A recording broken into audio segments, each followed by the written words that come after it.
Pas un jour passé sur internet sans qu'il y en ait un qui finisse par apparaître sur mon écran. Faut croire que certaines modes ne passent pas. Je parle des rituels flippants en tout genre. L'éternelle dame blanche, Charlie Challenge, le rituel du cheval à bascule, et j'en passe. Certains servent juste à invoquer une créature démoniaque pour le plaisir des frissons. D'autres vous apportent des récompenses à condition que vous accomplissiez parfaitement toutes les étapes, ça dépend. Mais je suis sûr que vous en connaissez tous au moins un. Peut-être même que vous en avez déjà essayé. Ou alors vous avez trop peur, mais vous racontez quand même à tous vos amis que vous avez réussi à faire venir Bloody Mary dans votre salle de bain à minuit. Ouais, moi j'ai surtout l'impression que vous vous marrez bien à partager des rituels sur internet. Mais quand il faudra vraiment porter ses couilles et en assumer les conséquences, il n'y aura plus personne. Je suis salé, c'est vrai. Mais on ne déconne pas avec ce genre de choses. Voilà pourquoi je déteste les réseaux sociaux et tous les cons qui sont dessus. Ça ne va pas m'empêcher de partager avec vous un rituel similaire à ceux dont j'ai parlé. Et ce, pour une bonne raison. Vous ne pourrez pas le réaliser. Un jour, en montant dans le grenier de la maison familiale, j'ai découvert un carnet à l'allure un peu ancienne, doté d'une couverture en cuir marron et de feuilles jaunies. Je l'ai feuilleté pour n'y trouver que des pages vides, à l'exception d'une seule. Il y était écrit quelques étapes très simples à réaliser pour avoir accès à mon vœu le plus cher. Il se pourrait bien que ce soit aussi le vôtre. C'est assez commun et intemporel. Quand on obtient de la vie de tels présents, il faut être prêt à accepter de perdre quelque chose en échange. Un concept simple à comprendre, mais dont souvent, on ne réalise pas vraiment les conséquences. Ce rituel accompli par mon père, et par son père à lui jadis, leur avait valu la crainte et la haine de ceux du village. Ils savaient. La rumeur se répandait vite, ainsi que la jalousie. Ainsi, quand mon grand-père est tombé malade, le médecin a refusé de venir à son chevet, entraînant sa mort. Tel avait été le premier prix à payer. 2 jours plus tard, à la nuit tombée, je me suis rendu, tel un pèlerin, vers la chapelle. Vous ne saurez pas à quoi elle ressemble, ni où elle se trouve. Soyez mignons, et contentez-vous d'écouter attentivement. C'est dans ce bâtiment que doit être accompli le rituel. Il faut attendre minuit pile avant de se diriger vers une certaine rangée de sièges, et s'arrêter devant le 5e, depuis un certain endroit. Là encore, j'évite d'en dire trop. Ensuite, il faut étaler le plus de sueur possible sur le siège. Pour accomplir le rituel, je me suis donc retrouvé à faire des pompes dans la chapelle, une doudoune sur le dos. Assis sur le 5e siège, et dans ma transpiration, j'ai attendu sans dire un mot que celui que j'attendais apparaisse. À quoi pense-t-on dans ces moments-là? Pour être honnête, à pas grand-chose d'intéressant. On se sent un peu con, parce qu'on a un peu peur que ça ne fonctionne pas. On est nerveux, alors on pense à des choses drôles. On se dit qu'on a envie de pisser, qu'on a soif. On se demande pourquoi le 5e siège, et pas le 4e. Parce que pour ma part, le chiffre 5, ça m'évoque juste mon attente de voir sortir un jour un 5e film Shrek. Enfin bref, on est là, avec toutes ces pensées qui tournent dans la tête. Quand soudain, soit on se dit que ça ne sert à rien et on abandonne, soit quelque chose se passe enfin. Pour moi, ça a été le deuxième cas. L'ange est apparu devant moi, enveloppé de lumière céleste. Il était si lumineux que j'en étais ébloui. Il a commencé à me dire des paroles bienveillantes, à me parler d'amour du prochain, de paix, d'altruisme et même de miracles. Il s'est approché assez près de moi pour pouvoir me toucher du bout de ses doigts et m'a dit qu'avec ce cadeau, il m'offrait l'accès à l'une de ces merveilles de la vie, le bonheur. Mais en échange, l'ange souhaite être certain que jamais ceux qui en bénéficient ne cessent d'éprouver de la gratitude. Ainsi, il m'a demandé, comme il l'a demandé à mon père et à mes autres ancêtres, de ne jamais cesser d'être heureux, ou bien il viendrait reprendre son présent et mon âme en dédommagement du gâchis de son cadeau. Pour m'y aider, l'ange, depuis cette nuit-là, demeure dans un coin de mon esprit et me murmure constamment des odes à la grandeur de la vie et du bonheur. Suis-je vraiment heureux? Oui. La récompense en valait le prix. À vrai dire, les murmures de l'ange sont plus à mes yeux des rappels de la menace qui pèse sur moi, plutôt qu'une véritable aide. Mais peu importe, rien ne m'empêchera d'être heureux, car j'ai obtenu la seule chose que j'ai toujours désirée. Même à l'enterrement de ma grand-mère, je n'ai pas ressenti une once de tristesse, même si j'affichais triste mine, en mon fort intérieur, j'arborais un grand sourire. Je ne pensais qu'au miracle offert par l'ange. Je n'ai pas attendu bien longtemps pour en faire usage, et si ceux qui en ont profité avec moi sont depuis fascinés par ma personne, la plupart des villageois m'ont tourné le dos. Petit à petit, ils ont commencé à chuchoter sur mon passage. Ils n'approuvaient pas la façon dont j'ai obtenu ce que je possède. Ils trouvent ça malhonnête, vouloir surpasser la médecine en nouant des pactes avec l'au-delà. Ils sont simplement jaloux. Grâce à ce rituel, j'ai augmenté de 20 cm la taille de mon pénis. Depuis, les médecins me détestent. Nous savons que vous ne voulez que des cheveux d'une qualité supérieure lorsque vous cherchez à acheter une nouvelle perruque, un nouveau tissage, une extension ou un postiche. C'est pourquoi Spirited Away Hair n'utilise que les cheveux humains de la meilleure facture. Notre procédé exclusif d'extraction nous permet de récolter les follicules sans les abîmer. Fini les cheveux avec un aspect mort. Et nous ne séparons pas ceux-ci du cuir chevelu du donneur avant que vous n'ayez passé commande. Vous pouvez donc être sûr que votre perruque n'aura pas été abandonnée sur une étagère avant de la recevoir chez vous. D'autres fournisseurs pourraient essayer de vous tromper avec du synthétique ou du poil d'animaux. Mais nous ne ferons jamais cela. Sur demande, vous pouvez recevoir des photos de la belle crinière que vous avez commandée. Cela vous permet d'être sûr à 100% que les produits que nous vendons sont toujours de véritables cheveux humains. Lorsque vous mettrez votre nouvelle perruque pour la première fois, vous aurez la certitude que Spirited Away Hair est sans conteste la meilleure référence sur le marché. Nos généreux donateurs sont sélectionnés par une équipe experte de chasseurs de tête. Dès qu'une chevelure sans pareille est découverte, Spirited Away Hair s'assure de l'obtenir à tout prix. Pas d'exception. Si vous avez déjà envié les magnifiques boucles de quelqu'un d'autre, nous sommes prêts à parier que nous les avons aussi remarquées. Cela signifie que ce n'est qu'une question de temps avant que votre chevelure de rêve ne soit enfin à vous, grâce à Spirited Away Hair. Mais peut-être que vous voulez les cheveux d'une personne spécifique. Dites-nous simplement où elle habite, et l'un de nos chasseurs de tête se rendra chez elle pour lui faire une offre. Tout est possible avec Spirited Away Hair. Et nous ne reculons devant aucun obstacle pour satisfaire nos clients. Nous proposons tous les styles et tous les types de cheveux, quelles que soient leurs origines ou leur rareté. Nous nous approvisionnons dans le monde entier pour vous apporter le meilleur de ce que l'humanité a à offrir. Nos chasseurs de tête sont actifs tant au niveau national qu'international, et nous maintenons un stock régulièrement ravitaillé. Les scalps récoltés ne se conservent pas éternellement, même lorsqu'ils sont gardés dans les conditions optimales. Et nous ne pouvons donc pas garantir d'avoir exactement ce que vous désirez au moment où vous le souhaitez. Cependant, nous vous promettons que si vous décrivez ce que vous recherchez, nous la trouverons pour vous le plus rapidement possible. Malheureusement, nous sommes actuellement en rupture de stock pour les cheveux roux longs et revenez nous voir régulièrement et surveiller les mises à jour du réapprovisionnement. Notre technologie exclusive permet de récolter les cheveux durant une procédure rapide et relativement indolore. Les follicules restent attachés à leur cuir chevelu d'origine jusqu'à ce qu'une commande soit passée. Puis, ils sont collectés pour fabriquer la perruque, les extensions ou le postiche. Cela permet au sébum naturel et autres sécrétions de la peau de continuer à hydrater et à nourrir le cheveu jusqu'à ce que vous passiez commande. Spirited Away Hair est également fier d'annoncer que les procédures de transplantation de cheveux en ambulatoire peuvent désormais être organisées sur place et en interne. Cela signifie que nous sommes désormais votre guichet unique pour vos besoins en matière de greffe de cheveux. L'équipe médicale de Spirited Away Hair est composée de médecins chevronnés et d'un personnel hautement qualifié venant du monde entier. Nos professionnels rapportent leurs expertises et leurs diplômes de leur pays d'origine, incluant le Soudan, le Cambodge, la Thaïlande, la Biélorussie, la Colombie et l'Iran. Nous avons cherché partout ailleurs et il n'y a tout simplement aucun autre endroit encore mieux qualifié que Spirited Away Hair pour satisfaire votre besoin de cheveux humains. Le fait que nous prélevions des cuirs chevelus entiers implique que ce que vous sélectionnez est tout à fait adapté à la transplantation et à la mise en place de greffons capillaires. À condition bien sûr qu'il y ait une liste de compatibilité adéquate entre vous et les propriétaires initiales. Toutes les tailles sont disponibles. Nous proposons des scalps de tout âge, de la petite enfance à la gériatrie. Nous maintenons et renouvelons continuellement les niveaux de stock, afin d'éviter le gaspillage des échantillons. Spirited Away Hair propose également un adorable assortiment de poupées de collection avec d'authentiques cheveux d'enfant. Les poupées sont stylisées avec goût, de manière à ne pas dégrader l'odeur et la texture originale des fibres. Et si vous commandez un modèle pour jeune enfant, nous vous garantissons que vous pourrez même encore sentir l'odeur de la tête du bébé donneur lorsque la poupée arrivera. Nous parions que vous n'aurez jamais rien vu d'aussi réaliste que nos poupées de porcelaine.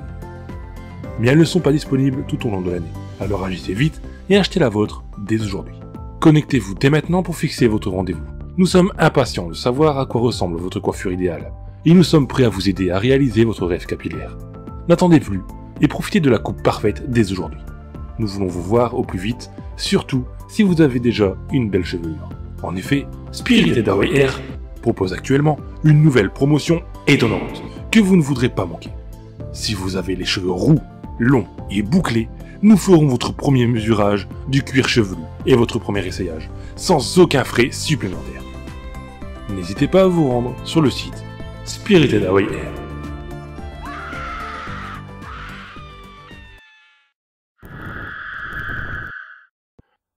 Bonjour à tous, je m'appelle Nina, et je suis une adolescente de 15 ans et demi, très attirée par tout ce qui touche au paranormal et à l'horreur.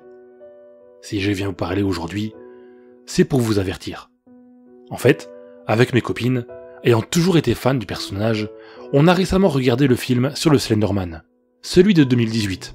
À vrai dire, on l'a plutôt apprécié. Le jeu d'acteur était franchement pas mal, et l'histoire était prenante et cohérente. Mais après le visionnage, on en voulait plus. On voulait plus que simplement admirer notre fantasme de toujours derrière un écran. On voulait le voir, le toucher, ressentir ses longs tentacules au plus profond de... Bref, vous m'avez comprise. Mais comment entrer en contact avec lui? On a eu beau chercher en long et en large la vidéo dont parle le film et qui permettrait de devenir l'une des esclaves du Slenderman, on n'a rien trouvé. L'une de mes amies s'est même autoflagellée avec un poulpe vivant à l'orée de la forêt en hurlant son nom.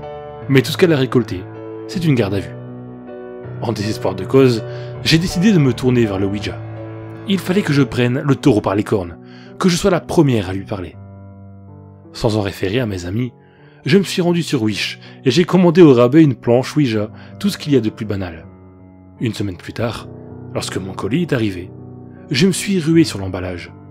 Je l'ai déchiré et ai découvert un vulgaire carton sur lequel avait été collée une feuille A4 avec imprimé sur celle-ci la première image qui sort quand vous tapez Ouija sur Google. Mais trop impatiente pour en commander une autre, j'ai soupiré et attrapé mes bougies que j'ai disposées de chaque côté de la planche. Une bougie blanche pour attirer les esprits avec la couleur de la béchamel, et une noire pour se protéger de ceux d'extrême droite qui pourraient être extrêmement virulents en ma présence. J'ai inspiré un grand coup et posé mes doigts sur la pièce de 5 centimes, qui s'est échauffée à mon contact. Je me suis raclé la gorge, puis ai lancé « Salam alaikum, je voudrais parler au Slenderman s'il vous plaît ». Pendant quelques petites secondes, il ne s'est rien passé. Puis, j'ai senti la pièce bouger sous mes doigts. Elle s'est lentement déplacée vers la droite, et mon cœur a manqué un battement quand elle s'est arrêtée sur le « non ». Avant que j'aie pu ouvrir la bouche, la pièce est rapidement revenue vers le « oui », puis a refait le trajet vers le « non », avant de recommencer l'aller-retour encore et encore. Paniqué, au comble de la terreur, j'ai lâché la pièce, devenue brûlante, et j'ai éteint la bougie blanche. Peut-être que sans la présence hypothétique de la béchamel, l'esprit me laisserait tranquille. Mais c'est tout le contraire qui s'est produit. J'ai entendu un rire, gras, hystérique. Je l'ai entendu résonner à l'intérieur de ma tête. La bougie noire a été soufflée par une brise d'origine inconnue, et la température a chuté brusquement. Un visage a pris forme dans mes pensées. Des traits fins, mis en valeur par un visage pâle, me sont apparus. Le tout, encadré par 2 cascades de cheveux noirs. J'ai lâché un hoquet de surprise. Dieu qu'il était beau. Sa bouche sensuelle s'est ouverte, et sa voix a à nouveau résonné dans ma tête. Bonjour Nina, je suis Jeff the Killer, et ensemble, nous tuerons tous ceux qui... Enfin, il va y avoir du sang quoi. Et tu vas devenir une psychopathe, pour moi. Il m'avait eu. En voulant invoquer le Slenderman, j'étais tombé sur bien plus dangereux encore. Et maintenant qu'il était en moi, il allait faire de mon corps son jouet, son instrument de destruction. Étrangement, c'était presque excitant. Ma main s'est activée toute seule, et j'ai alors saisi un couteau qui traînait là, par le plus grand des hasards. Mes jambes m'ont guidé jusqu'au miroir de la salle de bain, et là, je me suis entaillé la commissure des lèvres, en un parfait sourire de l'ange. Au moins, il avait le sens de l'esthétique. Maintenant, allons tuer tes parents. À voix haute, je lui ai répondu non, sans une pointe d'incompréhension. Mais pourquoi mes parents? Oui, l'arabe. Silence, on va le faire, c'est tout. Désormais, tu es ma chose. Tu es moi. Tu es Nina the Killer. Alors j'ai contemplé mon reflet dans le miroir, si magnifique, et j'ai serré le couteau dans ma main. Au fond, je savais qu'il avait raison. Mon cœur est tourmenté, et c'est en partie de leur faute. Si quand j'avais 7 ans, ils m'avaient acheté la peluche Furby que je leur réclamais, rien de tout ça ne serait arrivé. Tout est de leur faute. Je suis Nina the Killer, et une fois que je me serai vengé de mes parents, de mes amis, de mes professeurs et des Chinois, ce sera votre tour. Prenez garde à ma vengeance, car pour ce qu'ils m'ont fait subir, le monde entier paiera. J'étancherai ma soif de sang, sur chacun d'entre vous. C'était l'un de ces moments où vous vous réveillez soudainement avec le sentiment d'être observé. Vous savez, le moment où même si vous êtes peut-être dans une position inconfortable, même si les couvertures ont peut-être glissé sur le côté, laissant une partie de votre dos exposée, vous vous abstenez de changer de position afin de ne pas provoquer votre observateur sombre et inconsistant.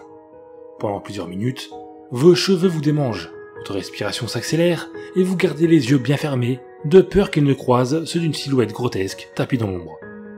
Cependant, cette fois, le sentiment ne s'est pas estompé après quelques minutes. Avant ce réveil soudain, je rêvais que je coulais rapidement dans les profondeurs d'une rivière. Plus rapidement que ce n'était réellement possible. Plus rapidement même que s'il s'était agi d'une chute. L'eau brûlait mon visage et mes yeux, alors que je tordais et tendais phonétiquement mes poignets dans tous les sens pour tenter de me libérer de la corde qui les emprisonnait. La lumière de la surface était teintée d'un vert foncé et s'était estompée bien trop vite. Sombre présage de désespoir. J'ai fermé les yeux et j'ai essayé de crier. Ma bouche s'est remplie d'eau, une eau qui avait un goût de sang. Alors que la rivière me déchirait la peau et me brûlait les poumons, j'ai ouvert les yeux sur la vision d'un crâne souriant, à peine à 10 cm de mon visage. J'ai frissonné jusqu'à dans mon inconscient. Mon bras gauche était plié maladroitement sous mon ventre et commençait à s'engourdir. Mon pied droit s'échappait légèrement de la protection que lui offrait ma couette, mais mon instinct primaire m'a amené à me figer, à écouter et à attendre. Ce rêve m'avait peut-être mis mal à l'aise, mais je n'ai jamais été quelqu'un de peureux. Bien sûr, après avoir regardé un film d'horreur, je vérifiais les ombres, j'allumais les lumières et fermais les rideaux, de peur de rencontrer une autre paire d'yeux. Mais ces craintes peuvent être affrontées, et après un certain temps, je suis capable de reprendre mes esprits et de respirer facilement. Il existe un autre degré de peur qui n'est en revanche pas si facilement ébranlé, celui qui prévient un danger réel et imminent. Les jeunes cerfs et les animaux similaires se crispent naturellement en présence d'un prédateur, dans l'espoir de profiter du camouflage d'un arbuste ou d'un buisson pour compenser ce qui leur manque de vigueur. Dès qu'ils détectent une menace proche, ils se figent et restent rigides, espérant que la menace les oublie et poursuivent son chemin. Le plus étrange, cependant, est qu'ils le feront même s'ils ne perçoivent pas la menace. La jeune gazelle présentera ce comportement même lorsqu'un lion se trouve derrière un miroir à sens unique, sans moyen d'être vu, entendu ou senti. Ils sont capables de ressentir lorsqu'ils sont observés, même s'ils ne disposent en réalité d'aucun moyen biologique leur permettant de détecter le danger. Simplement, ils le savent. La peur s'empare alors d'eux. J'avais clairement l'impression d'être surveillé cette nuit-là. J'étais tout à fait décidé à affronter ma peur, à m'adapter, mais je ne pouvais me résoudre à le faire. Mon corps tremblait, tous mes sens étaient en alerte, mon cœur pilonnait ma poitrine. J'ai pensé au crâne dans mon rêve. Devais-je risquer d'ouvrir les yeux? Et si l'apparition était là, planant au-dessus de mon lit? Attendons ce moment. J'ai pris une profonde inspiration et j'ai lentement forcé mes yeux à s'ouvrir. Il n'y avait pas de crâne flottant devant moi, bien que je ne puisse rien voir. De l'autre côté de la pièce, sur mon bureau, mon réveil indiquait 2h13 en chiffres rouges. Le reste de ma chambre était plongé dans la pénombre. J'ai refermé les yeux avec soulagement. Un craquement. Était-ce mon imagination? Il venait du plancher, juste devant mon placard. J'ai retenu mon souffle, mais le son ne s'est pas répété. Ma maison n'était pas vieille, mais elle était construite sur la base d'une grande structure en bois. J'ai expiré. Mon bras était toujours maladroitement plié sur mon propre corps. Mes muscles étaient crispés par la nervosité. Je me sentais encore aussi vulnérable qu'une jeune gazelle, figée dans un buisson pour éviter le lion derrière la vitre. Sauf que, comparé à elle, je n'avais pas la moindre protection. Le plancher a craqué de nouveau, plus bruyamment. Cette fois, j'étais moins enclin à blâmer la structure de la maison. C'était trop lourd, trop délibéré. Mon cœur battait à tout rompre. Mes yeux couraient derrière mes paupières closes. À partir de ce moment, j'étais persuadé qu'il ne s'agissait pas de mon instinct mal avisé qui me laissait en alerte. J'ai ouvert les yeux. La pièce était toujours terriblement sombre. Le réveil affichait maintenant 2h21 en chiffres rouges lumineux. Mes yeux ont cherché les ombres à l'endroit où se trouvait mon placard. Ils n'ont trouvé que l'obscurité. Malgré tout, il pouvait très bien y avoir quelqu'un debout dans le coin de la pièce, avec un couteau ou une arme à feu. Mais je n'avais aucun moyen de le déterminer. J'ai fermé les yeux et j'ai frissonné. La troisième fois, j'ai été certain d'avoir entendu quelqu'un, car non seulement un grincement était audible, Mais un pas avait également retenti. Mes yeux se sont de nouveau ouverts. J'ai brisé mes limites mentales et me suis instantanément redressé. Mon cœur battait frénétiquement à l'intérieur de ma cage thoracique et mon souffle se bloquait dans ma poitrine. J'ai regardé à travers la pièce. Tout ce que j'ai vu était l'obscurité. Je ne pouvais plus voir mon réveil. Il y avait quelque chose entre moi et le réveil. J'ai haleté et tenté de crier, mais le son était coincé dans ma gorge comme un hoquet. J'ai convulsé, jeté mes draps sur le côté, reculé sur mes mains, essayant à tout prix de m'enfuir, quand une silhouette sombre a émergé des ténèbres. Les projecteurs sont allumés, et avant même que je ne m'en rende compte, j'ai été frappé par un ex-militaire de 110 kilos, devenu lutteur professionnel. Il m'a envoyé un incroyable crochet du droit, en pleine face. Mon visage pleurait, mais mon cœur ne connaissait que le plaisir à l'état brut. Il m'a soulevé au-dessus de sa tête et m'a projeté au sol de toute sa puissance. Les trompettes sonnaient. J'ai souri alors que je saignais. John Cena se tenait là, au-dessus de moi, arborant un sourire confiant. « N'oubliez pas de vous brosser les dents, les enfants », a-t-il dit de sa voix profonde et puissante. Bien sûr, je pensais. Il m'a jeté hors du ring. J'ai ri. Merci, John Cena. Il y a quelques jours, en passant entre les stands du vide-grenier clandestin qui se tient tous les dimanches dans mon petit village, l'un d'entre eux a attiré mon attention. Il s'agissait juste d'un tapis Conforama en polypropylène trellé, bardé de rayures marron, avec en son centre une cartouche de jeu Game Boy sans étiquette, d'un noir d'encre. Le vieil homme, assis derrière le tapis sur une vieille chaise de pêcheur, m'a adressé un sourire quand il a vu que je regardais la cartouche avec intérêt. J'ai retenu un haut le cœur en voyant ses dents jaunes et mal agencées s'aligner sous mes yeux. « Tu t'intéresses à cette cartouche, hein, petit ? Tu sais quoi ? Je te la donne. Vas-y, c'est sans danger, je t'assure. » Devant cette dernière phrase, j'ai marqué une hésitation. Le regard du vieil homme s'est aussitôt durci. « Mais tu vas la prendre, cette putain de cartouche de tes grands morts, là ?» À ces mots, il s'est levé et a retroussé ses manches, dévoilant des bras squelettiques tatoués de divers symboles païens, puis s'est mis en garde, la rage dans les yeux. Pris de panique, j'ai attrapé la cartouche et suis parti en courant, hurlant un plein poumon. Une fois arrivé chez moi, après avoir changé de pantalon et de caleçon, ceci était détrempé, j'ai saisi mon Game Boy et y ai inséré la cartouche. Après tout, si cet homme, aussi fou était-il, avait insisté pour que je l'emporte, il devait y avoir une raison. J'ai actionné l'interrupteur, et la console s'est allumée normalement. Puis, le jeu s'est lancé. Et j'ai découvert avec beaucoup de surprise qu'il s'agissait d'une version de Pokémon Rouge Feu, mon jeu préféré du cœur pour toujours. Néanmoins, quand est venu le moment de sélectionner la sauvegarde, j'ai remarqué que quelque chose n'allait pas. Le précédent joueur, un certain Dark, possédait 8 badges. Or, je savais que c'était impossible. Avec un pseudo aussi cringe, jamais le joueur n'aurait pu aller au-delà de 3, et aurait forcément fini tabassé par la Team Rocket dans une ruelle sombre avant d'obtenir la 4ème, tant il leur faisait pitié. Sentant le malaise monter en moi, à mesure que cette évidence faisait surface, j'ai lancé la partie. Lorsque le sprite du dresseur s'est affiché, mon cœur a manqué un battement. J'étais à l'avant-ville, la ville où meurent les Pokémon. Mais quelque chose était différent. La musique. Elle me semblait si étrange, comme si elle parlait mon cerveau lui-même. Ce qui était sûr, c'est que ce n'était pas l'original. Son rythme était plus entraînant, plus agréable. Je me suis même surpris à le fredonner alors que je parcourais la ville, entraîné par les paroles. Ah, qu'est-ce qu'on est serré, au fond de cette boîte. Ainsi galvanisé par cette douce mélodie, je suis entré dans la tour Pokémon, et ai aussitôt été abordé par une vieille femme hystérique. Tu dois fuir. Ce dialogue était inhabituel, bien trop inhabituel, et il ne pouvait y avoir qu'une seule raison à ces curieux mots. La vieille femme était asthmatique. Avant qu'il ne soit trop tard pour elle, je cherchais un inhalateur dans mon inventaire, mais n'ai rien trouvé de convaincant. Conscient que la pauvre femme était en train d'étouffer, j'ai décidé d'utiliser devant elle la seule chose qui pourrait l'aider à abréger ses souffrances rapidement, une corde sortie. J'ai donc sélectionné, utilisé, et coup de chance, le professeur Chen n'est pas venu me casser les couilles pour me dire que ça ne marchait pas et que je pouvais me mettre la corde bien profond dans le rectum. Il y eut un instant de flottement, pendant lequel la boîte de dialogue de la vieille femme a affiché 3 petits points, puis une phrase s'afficha à l'écran, en caractère écarlate. Grand-mère tuberculeuse utilise patate de forain. Le message est resté l'espace de 2 secondes, puis tout est devenu noir. L'instant d'après, mon personnage réapparaissait au sommet de la tour, là où se trouve cette victime de Monsieur Fuji durant l'histoire principale. Étrangement, même si le joueur possédait 8 badges, l'homme était là, les yeux rivés sur la tombe la plus au fond. J'ai avancé, puis sans crier gare, la musique de la ville s'est lancée à plein volume, et le vieil homme s'est tourné vers mon personnage.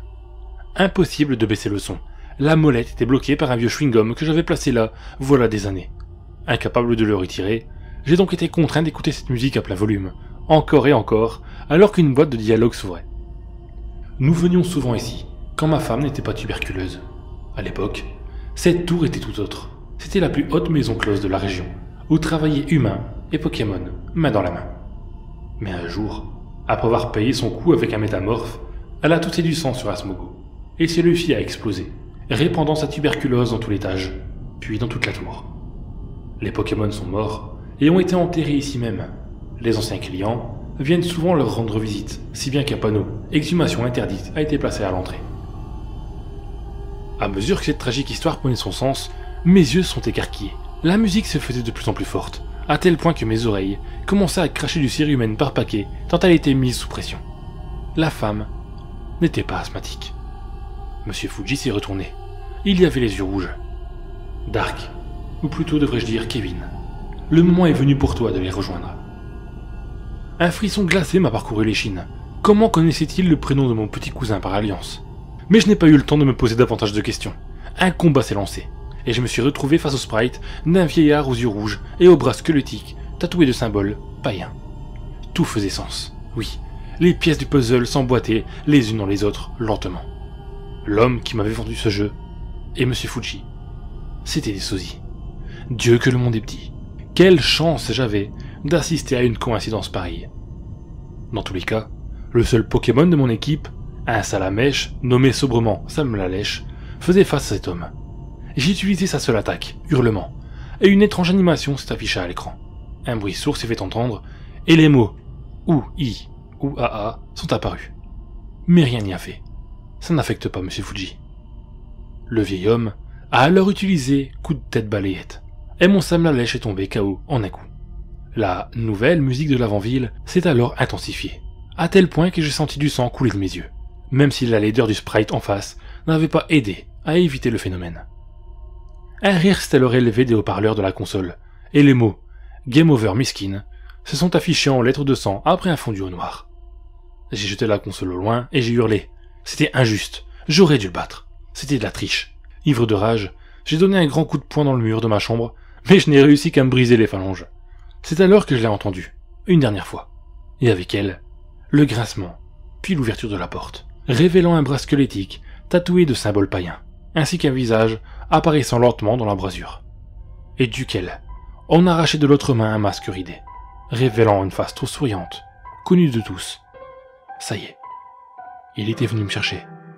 Ah, qu'est-ce qu'on est serré, au fond de cette boîte.